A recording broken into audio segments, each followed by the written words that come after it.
बिस्मिल्लाहिर्रहमानिर्रहीम। अस्सलाम वालेकुम नाज़रीन, आप देख रहे हैं 92.8 विद सादिया अफसाल। नाज़रीन, वज़ीर आज़म इमरान ख़ान साहब आज लाहौर का उन्होंने दौरा किया और जहां पर एक मंसूबे का इफ्तिताह कर रहे थे, दरिया रावी पर एक शहर आबाद करने का ये मंसूबा है, वहीं पर उनकी कुछ मुलाकात भी हुई फैसलाबाद से, पंजाब के दीगर शहरों से ताल्लुक़ रखने वाले अरकाने कौमी असम्बली से। शिकायत की अंबार जो है वो वज़ीर आज़म को सुनने को मिले और उसमें सबसे पहले तो ये कहा गया कि हर ज़िले में वो कहते हैं कि जी SHOs और DSPs जो हैं वो खुलकर करप्शन कर रहे हैं। वज़ीर आज़म ने इस बात का एतराफ़ भी किया कि पंजाब में पुलिस और पटवारी कल्चर जो है वहाँ पर बहुत ज़्यादा करप्शन है। फिर पंजाब में ही आटे और चीनी के जो दाम बढ़ाए जा रहे हैं उस पर भी तशवीश का इजहार किया गया और जो अरकान हैं उन्होंने महकमा खुराक के मुलव्वस होने का जिक्र भी किया।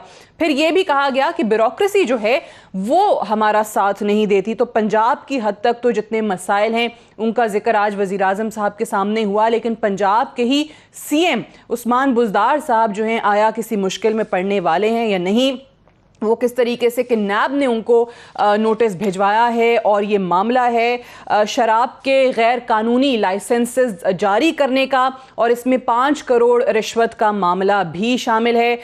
सिर्फ यही नहीं, कुछ और भी पाकिस्तान तहरीक इंसाफ के से ताल्लुक़ रखने वाले लोग पंजाब के इस वक्त नैब के रेडार पर आए हैं, जिसमें MP गज़नफ़र अब्बास चीना हैं, तहरीक इंसाफ के MNA करामत खोखर हैं और सूबाई वज़ीर अंसर मजीद खान न्याजी भी हैं। तो क्या नैब जो है वो वाकई जिस तरीके से अपोजिशन की तनकीद उस पर होती थी कि ये सिर्फ एक जानिब इनकी तोपों का रुख है, सिर्फ अपोजिशन को दीवार से लगाने की कोशिश की जाती है या उनके केसेस खोले जाते हैं, तो अब ये हमें शिफ्ट नज़र आ रहा है। क्या वाकई जो एक इम्प्रेशन है नैब के हवाले से कि दूसरी तरफ के लोगों का, हुकूमती लोगों का एहतसाब नहीं करता, क्या वो नैब उसका आगाज़ अब करने जा रहा है? इस हवाले से बात करेंगे। और ओवरऑल अगर हम नैब के इदारे की परफॉर्मेंस को देखें, जिस पर आप चाहे हाई कोर्ट्स हैं चाहे सुप्रीम कोर्ट है, मुख्तलिफ समातों के मुख्तलिफ केसेस की हेयरिंग्स के दौरान नैब के हवाले से जजेस साहिबान के ऐसे रिमार्क्स आते रहे हैं जो कि नैब की परफॉर्मेंस को मशकूक बनाते रहे हैं। और अभी सुप्रीम कोर्ट ने चेयरमैन नैब का जो तैनातियों का इख्तियार है उस हवाले से भी खुद नोटिस ले लिया है। दूसरी जानिब अपोजिशन की तरफ से नैब पर पाबंदी लगाने का, नैब को बंद करने का मुतालबा जो है वो भी हमारे सामने है। इस तमाम चीज़ पर बात करने के लिए हमें ज्वाइन कर रहे हैं प्रोग्राम के इस हिस्से में जनरल अब्दुल कादिर बलोच साहब, सीनियर रहनुमा पाकिस्तान मुस्लिम लीग नवाज के फॉर्मर मिनिस्टर हैं, और नैयर हुसैन बुखारी साहब हमारे साथ मौजूद हैं, फॉर्मर चेयरमैन सेनेट हैं, सीनियर रहनुमा पाकिस्तान पीपल्स पार्टी के। आप दोनों को हम खुशामदीद कहते हैं और थोड़ी देर में सेनेटर वलीद इकबाल भी PTI से हमें ज्वाइन करेंगे। नैयर हुसैन बुखारी साहब, आपसे आगाज़ करना चाहूँगी। सबसे पहले तो ये बताइएगा कि आपको लग रहा है कि नैब पर जो इतनी तनकीद हुई है, जो बहुत गैर मामूली तनकीद हुई है कि सिर्फ एक जानिब जो है के लोगों का एहतसाब किया जा रहा है, नैब केसेस बना देता है, रेफरेंस बना देता है, अब उनके एक MNA, एक MPA, सूबाई वज़ीर और पंजाब के CM, उनके हवाले से भी जो खबरें आई हैं कि उनको भी नोटिस चले गए हैं, उनकी भी तलबी जो है वो नैब चाह रहा है। आपको लग रहा है कि चेयरमैन नैब का जो बयान वाकई था कि हवाओं का रुख बदल रहा है, आपको ऐसी कोई तब्दीली नज़र आ रही है? शुक्रिया। देखें, चेयरमैन नैब का जो ये प्रीवियस कंडक्ट है और पर्टिकुलरली जब उनके मामलात की जुडिशल स्क्रूटनी हुई तो सुप्रीम कोर्ट ने और हाई कोर्ट्स ने जो उनकी ऑब्जर्वेशंस हैं और चेयरमैन नैब खुद इस जुडिशरी का हिस्सा रहे, तो ये तो बड़ी वाइज बात थी और अक्लमंदी का तकाजा यह था कि he should have step down.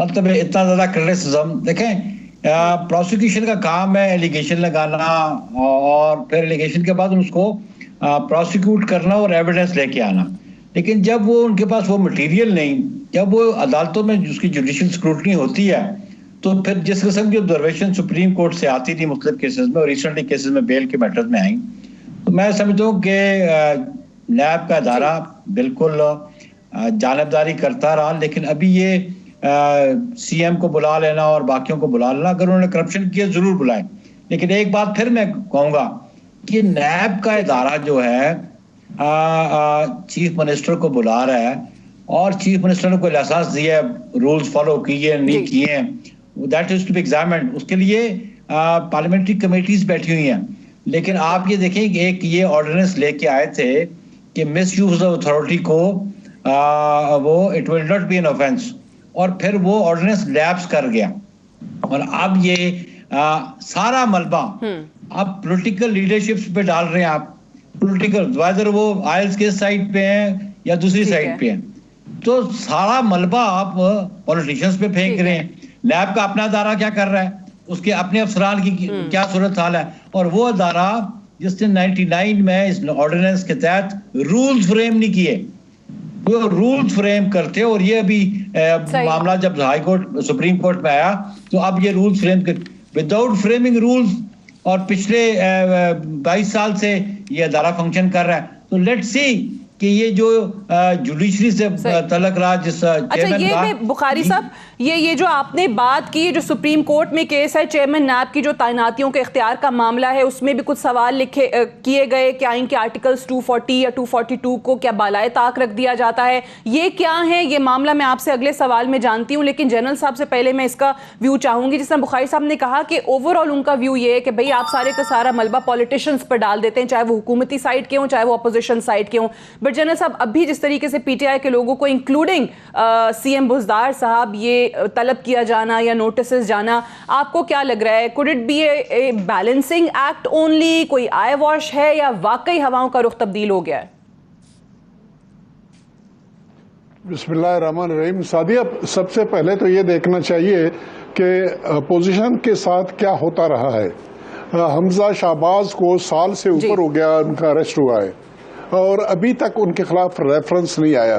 इससे पहले भी इसी तरीके से शाहिद खान अब्बासी वाले केस में अभी जाके 1 साल बाद रेफरेंस आया, और जितने भी लोग हैं उनको लताड़ते रहे, किरदार कुशी उनकी होती रही, मीडिया ट्रायल उनका होता रहा, साल 1.5 साल बाद जाके रेफरेंस आ जाता है। तो अभी आपने ये जो बात बताई कि उनका हवा का रुख चेंज हो गया है, और प्रॉबेबली जो इससे पहले गवर्नमेंट के लोग दूध से धुले हुए थे, उस दूध में प्रॉबेबली ज़रा थोड़ा सा पानी ज़्यादा मिक्स हो गया है, अभी थोड़ी सी मैल उसमें नज़र आनी शुरू हो गई है। तो अभी सिर्फ ये खबर आई है कि उनके खिलाफ इंक्वायरियाँ की जानी है, पहले इन्वेस्टिगेशन और इंक्वायरी की जानी है, उसके बाद फिर उसका रेफरेंस आना है। और मुझे 100% यकीन है जब हमारे मामले में साल लगता था रेफरेंस लाने में, तो इनके खिलाफ भी जब रेफरेंस आएगा साल एक और भी गुजर जाएगा, 1.5 साल गुजर जाएगा, और फिर बाद में उनकी क्या कार्रवाई होगी वो देखा जाना है। इस बात को यहाँ पर छोड़ दीजिए। आपने पंजाब के मामले को उठाया और पंजाब के वज़रा और पंजाब के मेंबरान के बारे में आपने बात की, लेकिन KPK वाले मसले तो डे 1 से हैं। वहां पर BRT का मसला डे 1 से है, 2 साल पहले का है। मालम जब्बा उससे भी पुरानी है। उसके अलावा बाकी खटक साहब के खिलाफ जो केसेस हैं, ये जो कार्रवाइयां की गई है 2-3 साल पहले की बातें हो रही है, अब तक उनकी इन्वेस्टिगेशन शुरू नहीं हुआ है। वो बातें उनके बारे में भी की गई थी उस वक्त कि उनके खिलाफ नैब जो है ना इंक्वायरी कर रही है। तो ये इंक्वायरी भी उस किस्म की इंक्वायरी निकलेगी, क्योंकि नैब की जो परफॉर्मेंस है उसके बारे में मेरे ख्याल में किसी किस्म का शक या शुबा सुप्रीम कोर्ट के चीफ जस्टिस साहब और सुप्रीम कोर्ट के जज साहबान ने कोई शक छोड़ा नहीं। उन्होंने हर किस्म के कमेंट्स उनके बारे में किए, और चेयरमैन साहब उसी टीम का हिस्सा रहे हैं। मेरे ख्याल में जब उनके वो कुलीग जो कानून की नज़र से देख के कमेंट करते हैं, उनके उन कमेंट को नोटिस लेना चाहिए था और उनकी परफॉर्मेंस में फ़र्क आना चाहिए था, लेकिन फ़र्क किसी किस्म का नहीं है। अब भी उनका एटीट्यूड वही है, डंडा लेके अपोजिशन के पीछे पड़े हुए हैं। और हुकूमत के बारे में एक छोटी सी खबर उन्होंने दी है, अल्लाह करे ये खबर सच्ची हो, अल्लाह करे इसके बारे में जल्दी किसी नतीजे पे पहुंचे। अब ये खबर सच्ची हो, लेकिन you still have your doubts कि उसी तरीके की कार्रवाई जो है जैसे अपोजिशन के खिलाफ होती है, क्या वाकई वैसी कार्रवाई हुकूमती लोगों के खिलाफ भी होगी? सेनेटर वलीद इकबाल साहब से भी उनका मौक़िफ़ जानते हैं, उन्होंने भी हमें ज्वाइन कर लिया है कि ये जो तासुर है कि KPK में सेनेटर साहब बहुत सारे BRT हो गया, मालम जब्बा हो गया, क्या नैब उसी तर्ज? जनरल साहब कुछ कहना चाह रहे हैं, मुकम्मल कर लीजिए, मैं फिर जवाब ले लूँ इनसे। जी सादिया, मैं एक पॉइंट और कहना चाहता हूँ। अपोजिशन के खिलाफ भी आज तक नैब की कोई कार्रवाई कंक्लूसिव नहीं हुआ, कंक्लूड नहीं हुआ, वो अभी तक चल रहे हैं मामला। और मुझे लगता ये है कि ये भी कार्रवाई कंक्लूजन पे पहुंचेगी नहीं, उससे पहले शायद इनकी रुखसती हो जाए। अच्छी बात है, रुखसती वैसे एक अच्छा फंक्शन होता है, वेलकम फंक्शन होता है, लोग इस पे बड़े खुश हो जाते हैं। ये रुखसती आपको किसकी, चेयरमैन नैब की रुखसती, हुकूमत की रुखसती, किसकी रुखसती की बात कर रहे हैं? नतीजे पे नहीं पहुंचेंगे, उससे पहले शायद इनकी रुखसती हो जाए, नैब की या उनकी कानून में तब्दीली आ जाए। अच्छा, नैब, चेयरमैन नैब की बात कर रहे हैं, राइट। मैं सेनेटर वलीद इकबाल साहब, ये BRT हो गया, मालम जबा हो गया, बड़े लोग सवाल उठाते हैं कि भाई उनकी इंक्वायरीज नहीं हुई। अब पंजाब में आपके एक MPA को नोटिस चला गया नैब का, एक आपके सूबाई वजीर को चला गया, एक MNA को चला गया, उस्मान बुज़दार साहब की तलबी हो गई। तो ये जो तासुर है नैब के बारे में कि हुकूमती लोगों की तरफ नहीं जाता, उसको दूर करने की कोशिश की गई है। देखिए जी, इसका मैं जवाब नैब के बिहाफ पे तो नहीं दे सकता जी, ना मैं नैब का तरफ, ना मैं नैब का डाउट्स हैं, वो कहते हैं ये मुकम्मल ही नहीं होनी। नहीं, ऑपोजिशन का तो लफ्ज़ का मतलब ही ऑपोजिशन है कि मुखालफत करनी है हर चीज़, कहते हैं सिर्फ हमारा होता है। नहीं, मैं अर्ज़ करता हूँ आपको सबसे पहले ये कि ये जो है, पहले मैं जिस तरह अर्ज़ कर रहा था कि मैं ना नैब का वकील हूँ ना नैब का तर्जुमान हूँ। नैब क्या कर रहा है और क्यों कर रहा है उसका जवाब तो नैब ही की बिहाफ पे जो उनका कोई नुमाइंदा है वही दे सकता है।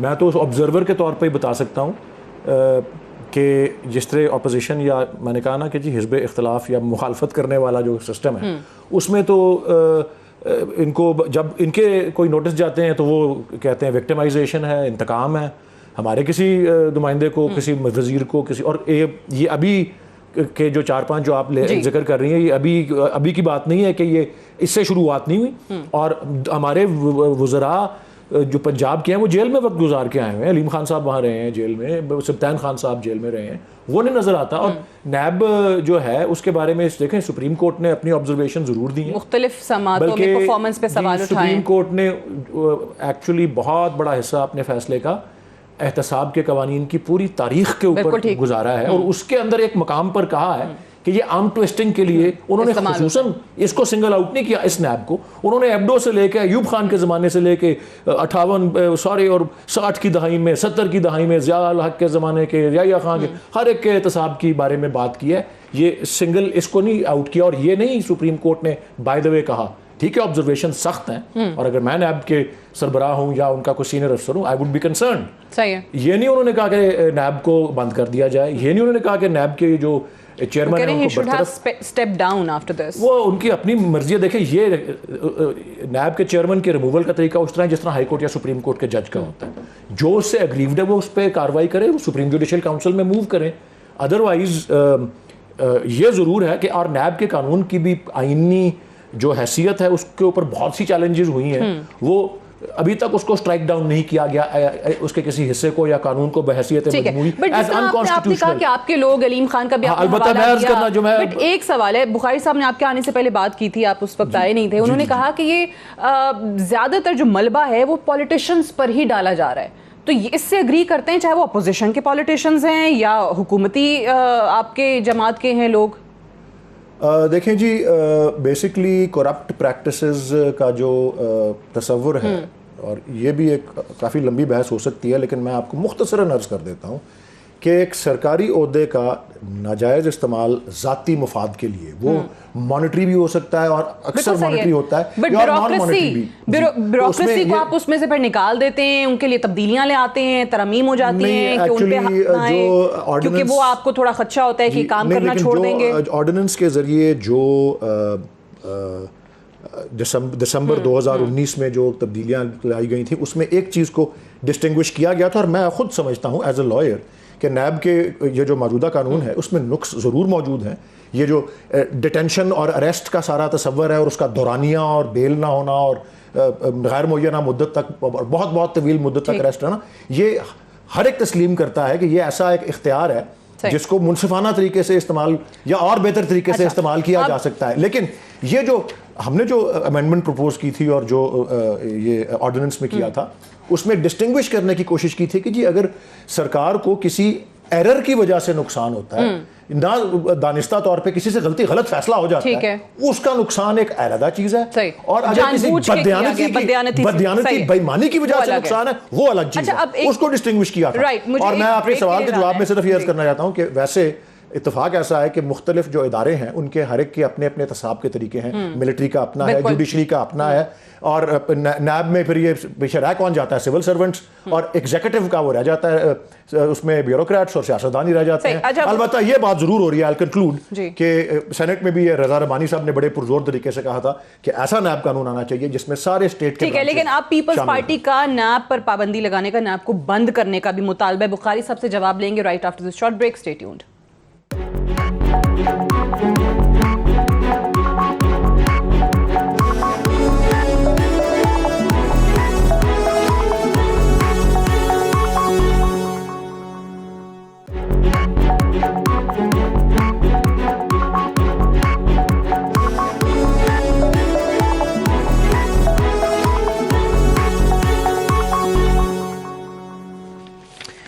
वेलकम बैक प्रोग्राम में एक बार फिर से खुशामदीद। नैयर बुखारी साहब, एक तो जो आप लोगों का मुतालबा है कि नैब पर पाबंदी लगा दें, बंद कर दें, क्या यही वाहिद सोल्यूशन इस वक्त पीपल्स पार्टी को नज़र आ रहा है? बिलावल साहब भी बरमला इसका इजहार कर चुके हैं। और जो मेरा पहले आपसे सवाल था चेयरमैन नैब की तैनातियों के इख्तियार का जो मामला, जिसका नोटिस सुप्रीम कोर्ट ने खुद ले भी लिया है, वो क्या है, जिसमें आर्टिकल 240 और 242 का भी जिक्र हुआ है?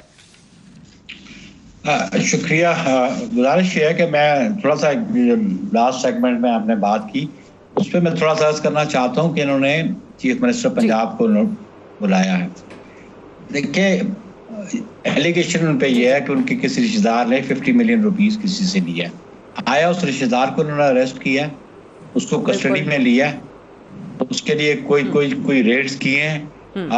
एक खबरियत के लिए कि चीफ मिनिस्टर को आपने नोटिस दे दिए, इस तरह इनकी कारकर्दगी बेहतर नहीं हो सकती। मैं although I am in opposition, I oppose PTI, मतलब है कि हम अपोजिशन में हैं, लेकिन ये बात के जिस पे मेन एलिगेशन है, जिसने कोई फाइनेंशियल बेनिफिट लिया है, उसको नैब ने अरेस्ट किया। मुझे समझ नहीं आती क्या कारकर्दगी है इस नैब के चेयरमैन की, उसकी, और फिर इतने डिस्क्रिप्शन दी हुई है नैब के चेयरमैन को।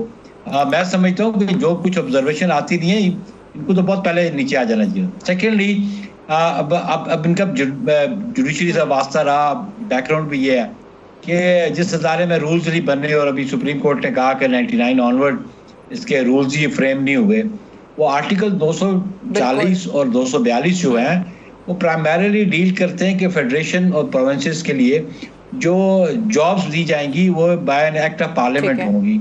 अगर फेडरेशन की होगी तो पार्लियामेंट की होगी, और प्रोविंस की होगी तो प्रोविंशियल असेंबली की। और फिर फॉर दैट पर्पस वहाँ पे उनको अंडर एक्ट ऑफ पार्लियामेंट वो प्रोविंशियल सर्विस कमीशन और फेडरल पब्लिक सर्विस कमीशन, ये दो क्रिएट करेंगे और वो अपॉइंटमेंट्स करेंगे।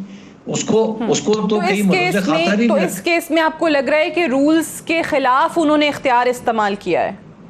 बिल्कुल। देखो, फेडरेशन के हवाले से या प्रोविंशियल अफेयर्स के हवाले से, गवर्नमेंट के हवाले से अपॉइंटमेंट्स तो पब्लिक सर्विस कमीशन के जरिए होनी चाहिए थी, और ये इख्तियारात खुद इस्तेमाल करते रहे। ठीक है।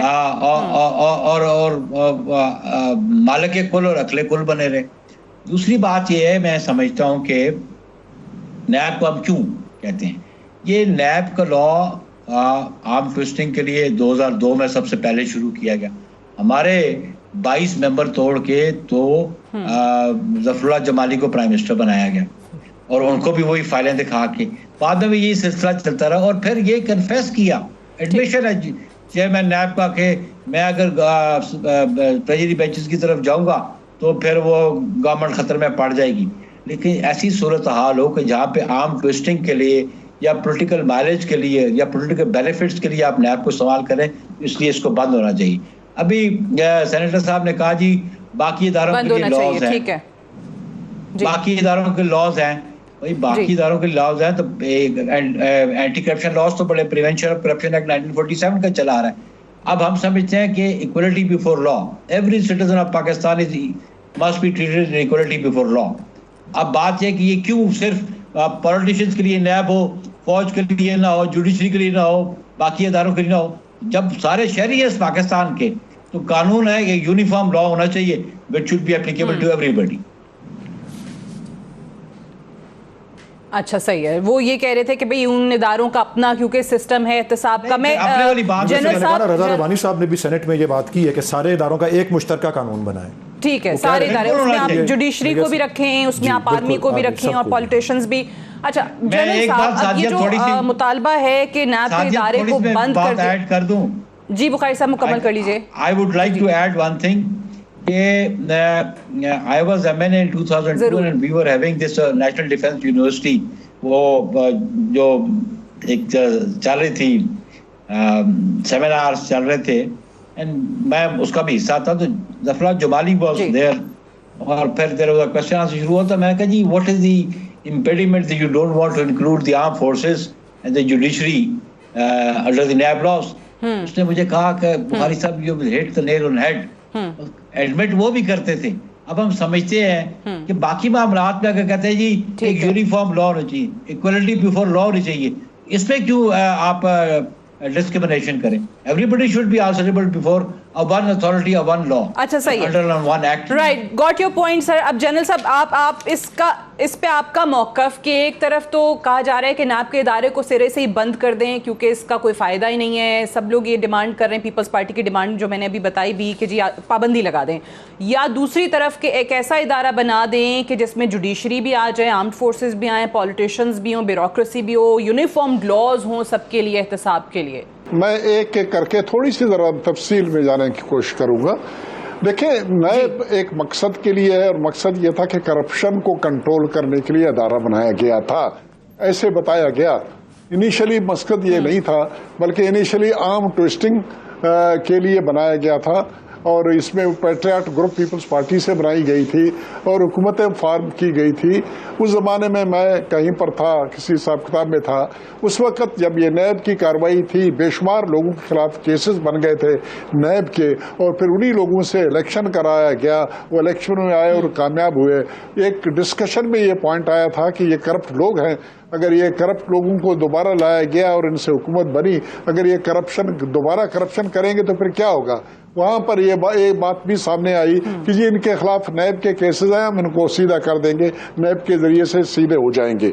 यानी नैब से उनके लायबिलिटीज भी चेंज किए गए और नैब के जरिए से उस वक्त मकसद ये था कि इनको सीधा किया जाना भी मकसूद था।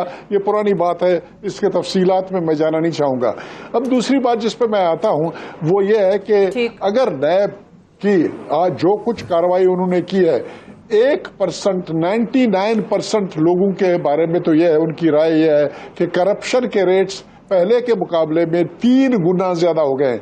किसी भी शख्स से आप बात कीजिए पाकिस्तान में, जितने भी पाकिस्तानी अवाम है, 99.9% उनकी ये शिकायत है कि करप्शन पहले के मुकाबले में 2 गुना 3 गुना ज्यादा हो गई है। जब करप्शन कंट्रोल नहीं हुआ है और 1% जिनके खिलाफ नैब कार्रवाई कर रही है उनसे पैसों की वसूली नहीं हो चुकी है उस तरह की जिस तरह का क्लेम किया गया था। किसी के खिलाफ 452 अरब की बात की गई थी, किसी के बारे में 1000 अरब की बात की गई थी, किसी और पार्टी के बारे में 2000 और 3000 अरबों की बात। तो सर अब क्या करें, अब बंद कर दें इस इदारे को? अरब तो अरब हो गए। और जब जो मैं सदी में आ रहा हूं उस पॉइंट के ऊपर, जब इसकी अफादियत नहीं है, फायदा कोई नहीं है, तो जहां तक एहतसाब का ताल्लुक है, हम एहतसाब के खिलाफ बिल्कुल नहीं है। एहतसाब होना चाहिए, हर सूरत में होना चाहिए, क्रॉस दी बोर्ड होना चाहिए, और इसमें किसी किस्म न जुडिशरी से एक्सेप्शन हो, न आर्म फोर्सेस के एक्सेप्शन हो, किसी का भी ना हो, सब के सब। लेकिन ये अदारा जिस तरीके से बनाया गया है, इस अदारे के जो कवायद है, इनके रूल्स और रेगुलेशंस हैं, इनके रूल्स और रेगुलेशंस में वो पोटेंसी नहीं है जो कि करप्शन को कंट्रोल कर सके। और करप्शन में ये हुकूमत आई थी इसी नारे के साथ ये करेंगे वो करेंगे। क्या कहते हैं, दूसरी बात जो एहतसाब भी अगर दूसरे का हो रहा हो तो इंसाफ लगता है, अपना हो रहा हो तो इंतकाम लगता है। सो ऑब्वियसली ये भी कोई मानने को तैयार नहीं होता कि क्रॉस द बोर्ड हो रहा है। मैं जरा क्विकली, बिकॉज फिर ये सेगमेंट क्लोज हो जाएगा, मैं वलीद इकबाल साहब का भी इस पर मौक़िफ़ जान लूँ कि ये नैब के हवाले से कोई उम्मीद लोग रखें कि भाई अगर पाबंदी नहीं लगती, बंद नहीं होता, तो आप लोग लार्जर इंटरेस्ट में मुल्क के बैठ जाएंगे इकट्ठे। वाकई एहतसाब जिस तरह से क्लेम हर कोई करता है, ट्रांसपेरेंट हो, क्रॉस द बोर्ड हो। देखिए जी, एहतसाब का जो कानून है उसमें डेफिनेटली अगर उसको गलत तरीके से इस्तेमाल किया जाए, जो कि इल्ज़ाम लग रहा है नैब पे, तो उसके जो है नताइज आपके सामने ही हैं जो भी होते हैं। लेकिन अगर उसको सही तरीके से, मुनसिफाना तरीके से प्रॉपर्ली, कैसे पता चलेगा? वो वहां से तजावीज़ आती हैं, आप लोग कहते हैं कि ये अपने आप को बचाने के लिए कर रहे हैं, आपकी तजावीज़ वो मुस्तरद कर देते हैं। मैं जो बात कहना चाह रहा हूँ वो ये है कि मैंने इसको अब हाल ही में इसको ज़्यादा गौर से अब देखा है, और मैं ये समझता हूँ कि इदारे में अगर पूरी कैपेसिटी हो, जो कि अब जिसमें अभी काफ़ी इम्प्रूवमेंट की ज़रूरत है, कैपेसिटी इन्वेस्टिगेशन की, प्रॉपर कैपेसिटी हो प्रोसिक्यूशन की, और प्रोसिक्यूशन में ये सेंस ऑफ जजमेंट भी कि जी ये केस हम प्रूव कर सकेंगे और ये नहीं कर सकेंगे इसलिए ड्रॉप कर देते हैं। इसी से आपके सक्सेस रेट की भी प्रोसिक्यूशन का फ़र्क पड़ता है। तो इस तरह की कैपेसिटीज़ अगर हों और ये कानून यूं का दू भी रहे तो कोई ऐसी उसमें गलत बात नहीं है अगर ठीक तरीके से उसको अप्लाई किया जाए। ये दिलचस्प बात यह है, अभी नैयर साहब ने ये जो कहा अपने उन 22 लोगों का हवाला देकर कि जी पेट्रियट्स बना के, और फिर जनरल साहब ने भी वही बात की। अब एक उसमें इंटरेस्टिंग एस्पेक्ट ज़रूर देखें कि क्या वो 22 के 22 या उनमें से अक्सरियत पर जेन्युइन बदउनवानी बेईमानी के इल्ज़ाम थे, और हो सकता है उनमें से बहुत सारे यकीनन बेईमान हों भी, और इसी बेईमानी की अपने बचाने के लिए नैब को गलत इस्तेमाल किया गया। अगर नैब ठीक इस्तेमाल होता तो ये सारे जेल में होते। ये जो लोग हुकूमत में आके बैठे और क्रॉस ओवर करके केसेस से बच जाओगे, पेट्रियट बना दो, ये आप कहना चाह रहे हैं? मैं यही कह रहा हूं कि जी अगर इसको इसमें जो कबाहतें हैं, और 2-3 चीजें इस कानून में डेफिनेटली ऐसी हैं जिनको इंप्रूव किया जा सकता है, अरेस्ट और डिटेंशन वगैरह के बारे में। जनरल अब्दुल कादिर बलोच साहब और नैयर हुसैन बुखारी साहब, thank you very much for joining us. Break लेंगे और ब्रेक से वापस आएंगे तो हम बात करेंगे पाकिस्तान के सबसे बड़े शहर कराची की, और वहां पे होने वाली बारिशों के बायस जो तबाही हुई है, और आज भी मुख्तलिफ जगहों पे जो इंसिडेंट्स हुए हैं उसका अहवाल आपको बताएंगे एक वक्फे के बाद।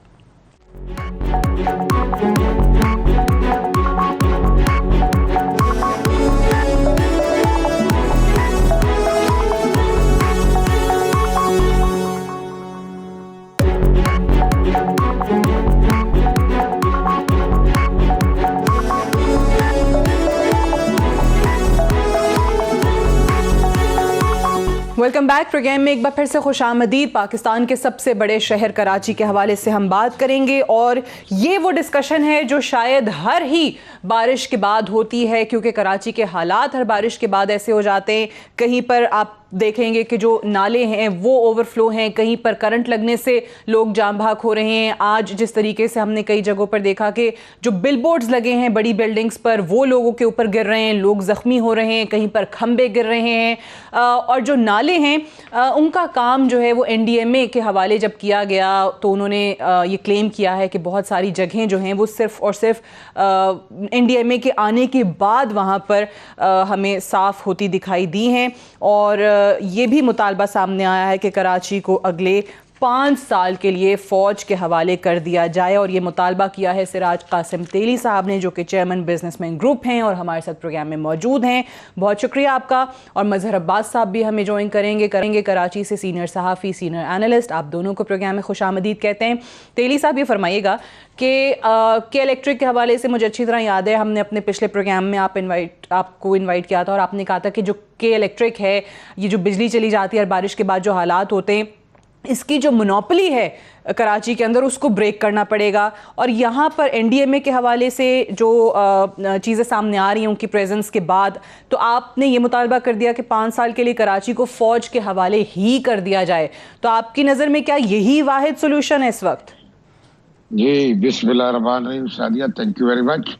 बिल्कुल यही वाहिद सोल्यूशन है। इसकी वजह है, देखे ना, ये जो हुकूमतें कर रहे हैं पॉलिटिकल लोग, चाहे पीपल्स पार्टी हो चाहे MKM हो, ये गुज़िश्ता 25-30 साल से यही लोग हुकूमत कर रहे हैं। और ये 25 साल में अगर इन्होंने किया होता तो आज कराची तो बिल्कुल पेरिस बना हुआ होता। यहाँ ना पैसे लगाते हैं ना काम करते हैं, और सारा इंफ्रास्ट्रक्चर तबाह हुआ है। It's not only the nullahs. मैंने जो कहा है वो ये कहा है कि भाई NDMA और FWO जो काम शुरू किया 3-4 दिन में उसको नजर आने लगा लोगों को जी। तो अगर इनको ये सौंप दिया जाए 5 साल के लिए, जिसमें ये नाले भी कर दे ठीक, जिसमें ये रोड वोड भी बहुत बना, इसलिए मेन रोड कुछ अच्छे हैं, आप गलियों में जाओ सारे तबाह हो गए। वो जीपेबल नहीं है, जीप नहीं चला सकते आप। वो ठीक करे, आपकी सीवरेज सिस्टम ठीक करे, ये जो टोटल इंफ्रास्ट्रक्चर को अप टू डेट करे, 5 साल लगेंगे कम से कम, वो भी अगर फौज की निगरानी में होगा तो। और ये हो जाए, इसके बाद कोई मैकेनिज्म बनाएंगे कि किस तरह इसको आगे चलाना, मगर इनके बस का नहीं है। अगर इनके बस का होता तो ये 20-25 साल में कुछ ना कुछ कर चुके होते ना। और मेरे ख्याल से this is the only solution. और जब से मैंने ये बात कही है, ओवरवेलमिंगली कराचीइट्स मेरे पीछे लगे हुए हैं कि मेहरबानी करो, हटना नहीं, हम जब आवाज दोगे हम रोड पे आएंगे। तो ये तो इसका मकसद क्या है, हर कोई तंग है ना यार। अच्छा, चलिए, यानी ये आपकी बात से ज्यादातर लोग इत्तेफाक कर रहे हैं, एंडोर्स किया उन्होंने इस मुतालबे को। बिल्कुल बिल्कुल इत्तेफाक किया है। और मैं आपको, आप इंडस्ट्रियल जोन्स में चले जाएं, मेन रोडों को छोड़ के हर जगह पे गाड़ियां नहीं चल सकती, हम बाहर से हमारे बायर्स नहीं आ सकते, बहुत से मसले। पूरा शहर इस तरह किया हुआ है इन्होंने, नाले, रोड, अब कब तक चलेगा, कब तक बर्दाश्त करेंगे हम लोग। और ये फौज का नाम लेते हैं तो पता नहीं क्यों उछलते हैं। मैंने कोई गुनाह तो नहीं किया, मैं तो काम की बात कर रहा हूँ और अभी भी मैं कर रहा हूँ और इंशाल्लाह ताला करूंगा। ठीक है, चले सर, नहीं होगा। राइट, फौज का नाम लेने पे क्या प्रॉब्लम है? चले मैं जरा अब्बास साहब से पहले जरा जान लेती हूँ कि जाहिर है ये एनडीए में आई, वहाँ पर नाले शाले साफ होने लग गए मज़र साहब, उसके बाद कुछ पीपल्स पार्टी के वज़रा भी सड़कों पे नज़र आ रहे हैं और ट्विटर पर भी उनकी तरफ से वीडियोस डाली जा रही हैं, कुछ बड़े एक्टिव सब लोग नज़र आ रहे हैं। सो क्या आपको लगता है कि वाकई ये जब आप खुद वैक्यूम छोड़ेंगे, जब आप काम नहीं करेंगे, सूबाई हुकूमत कहेगी वफाकी हुकूमत नहीं, मेयर कहेगा इख्तियारात नहीं है, फंड्स नहीं है, एक दूसरे पर अगर आप ये रिस्पॉन्सिबिलिटी शिफ्ट करते रहेंगे तो फिर जिन्होंने काम करना है वो तो फिर काम करेंगे? शुक्रिया सादिया। देखिए, बिल्कुल भी मैं सराज कासिम तेली साहब की बात को सपोर्ट नहीं करता और उसकी एक बड़ी बुनियादी वजह है ये जो बातें कर रहे हैं, ये 34% कराची की बात कह रहे हैं। इस वक्त ये बताएं कि डीएचए के इलाकों में क्या हाल है, डीएचए की सड़कों का क्या हाल है, और डीएचए के अंदर और कैंटोनमेंट के एरियाज़ जो हैं उनके अंदर सूरत हाल क्या बहुत आइडियल है, बहुत बेहतरीन सूरत हाल है, जिसकी वजह से हम ये कहें कि जी बाकी मांदा जो शहर है वो भी उनके हवाले कर दिया जाए। ये देखिए, ये मसलों का हल नहीं होता। मसले का बुनियादी, अगर आपने कराची के मसले का हल करना है तो उसकी बड़ी बुनियादी चीज़ ये है कि आप कंप्लीट इख्तियारात दें, कराची मेट्रोपॉलिटन कॉरपोरेशन डिक्लेयर करें कराची को और उनको एम्पावर्ड करें। देखिए, उन जहाँ तक करप्शन की बात है, जहाँ तक ये सारी बातें हैं, सिंध गवर्नमेंट की, केएमसी और दूसरे इदारों की नाअहली है, वो इस वजह से है कि इनकी अकाउंटेबिलिटीज़ नहीं होती इन चीज़ों की। वही ठेकेदार हैं जिनको पहले दिए जाते हैं। अब ये जो जितनी नालों की वो बात कह रहे हैं कि नालों पे तजावुज़ात खड़ी हो गई हैं, ये सारी चीज़ें हैं, लेकिन ये सिर्फ उस एरियाज़ में नहीं हैं। ये आप उठा के देख लें, ये आपको डीएचए के एरियाज़ में भी नज़र आएंगी, ये सारी चीज़ें, ये आपको कैंटोनमेंट के एरियाज़ में भी नज़र आएंगी, या आपको दीगर डिस्ट्रिक्ट, यानी कराची के अंदर पहले तो आपने कराची को 6 डिस्ट्रिक्ट्स में डिवाइड कर दिया, उसके बाद आपने मज़ीद इख्तियारात, इस वक्त कराची में दर्जनों सिविक एजेंसीज़ हैं। जब तक ये एक अम्ब्रेला के तहत नहीं आएंगे और इनको जिस तरीके से आपने कराची ऑपरेशन के वक्त एक एपेक्स कमेटी बना दी थी जिसमें प्राइम मिनिस्टर भी होते थे, जिसके अंदर आर्मी चीफ भी होते थे, जिसमें डीजी रेंजर्स भी होते थे, जिसमें गवर्नर भी बैठते थे, ये सारे लोग बैठते थे, तो कराची ऑपरेशन के बारे में इफेक्टिवली जो चीज़ें होती थी वो इन्फोर्स्ड होती थी। तो इसी तरह का एक फार्मूला जो है वो आप कराची की सिविक एजेंसीज के हवाले से, कराची शहर को बेहतर बनाने के हवाले से क्यों नहीं करते? कराची की सही आबादी का तयन क्यों नहीं किया जाता? कराची की मर्दमशुमारी जो है वो उसमें हमेशा डंडी क्यों मारी जाती है? तो ये जब आप सारे मसाइल एड्रेस करेंगे तो आप फौज के हवाले 9 साल थे ना मुशर्रफ साहब के दौर में, उनके हवाले, और उससे पहले ज़िया-उल-हक के हवाले से 11 साल रहे हैं। तो ये इश्यूज नहीं होते। देखिए, एड्रेस अगर आपने करना है तो अल्टीमेटली आपको कराची के, और कराची क्या पूरे पाकिस्तान के मकामी हुकूमतों को एम्पावर्ड करें, लोकल बॉडीज़ को एम्पावर्ड करें, जो वसाइल हैं वो उनको प्रोवाइड करें, फाइनेंशियल और पॉलिटिकल पावर्स उनको दें, और उसके बाद उनकी अकाउंटेबिलिटी करें। अब मेयर क्या कहता है? मेयर कहता है कि जी मैं तो 34% कराची का वो, ये जो आप बात कर रहे हैं, ठीक है, सही है। तो सिराज कासिम तेली साहब, आप तो 34% कराची के अवाम की नुमाइंदगी कर रहे हैं, मजहर अब्बास साहब कह रहे हैं, लेकिन वहाँ पे भी हालात जो हैं वो सिचुएशन आइडियल तो नहीं है कैंट में या डिफेंस के एरियाज में। लेकिन ये जो बात है कि अगर सारी जमातें मिल बैठ के, क्योंकि हम बहुत बहस मुबाहिसे भी कर रहे होते हैं, सारी जमातें कराची की ओनरशिप की बात करती हैं, ओनरशिप असल में कोई लेता हुआ नज़र नहीं आता, बट हम कराची के आबादी को देखते हुए, कराची जैसे बड़े शहर को देखते हुए इसके स्पेशल स्टेटस की तरफ क्यों नहीं जाते? उस पर कभी हमने नहीं देखा कि कोई डिलिब्रेशन हो रही हो, कोई बात हो रही हो, लोकल बॉडीज़ को ये एक्टिवेट करने की बात मजहर अब्बास साहब ने की। ये सारे ही पॉलिटिशियंस बड़े शौक से करते हैं, मीडिया में आके करता कोई नहीं। देखे सादिया, एक बात समझने की है कि मजहर अब्बास जो बात कर रहा है बिल्कुल अच्छी कर रहा है, मगर ये बात हमारे मुल्क में इस वक्त लागू नहीं होती, इसलिए ये चीजें हम कर चुके सारी। और अगर ये जनरल मुशर्रफ के टाइम पे यही एमक्यूएम थी ना, एमक्यूएम के पास इतना पावर था, सब कुछ था, तो वो उन्होंने क्या किया सिवाय दो तीन फ्लाईओवर अंडरपास के अलावा क्या किया? और देखे बात असल क्या है, लोगों की नीयतों की है, लोगों के तरीके की है। ये पॉलिटिकल लोगों का इतना मौका मिला है और इतना पैसा मिला है इनको, अगर ये करना चाहते तो हो जाता। हमारे मुल्क में बदनसीबी यही है कि बातें तो वो सही करते हैं जो दुनिया में अमेरिका में हो रही है या कोई अच्छी जगह पे हो रही है, मगर जब करने का टाइम आता है तो कोई करता बढ़ता है नहीं, एक दूसरे के सियासत में गुजार देते हैं। अब जो कोई हट के जरा बात करता है तो ये बोलते तरीका वो है, हमें भी पता है वो तरीका है, मगर वो तरीके से ये नहीं चलते। अगर ये नहीं चलते तो हम क्या करें, इसी तरह डूबते रहे।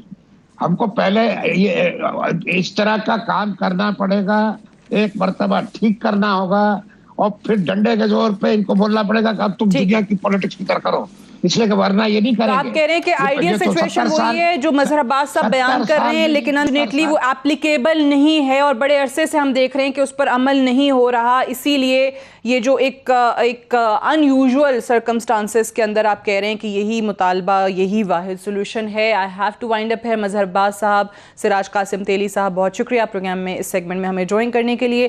That's all for tonight. I see you tomorrow इंशाल्लाह। इजाज़त दीजिए, खुदा हाफिज़।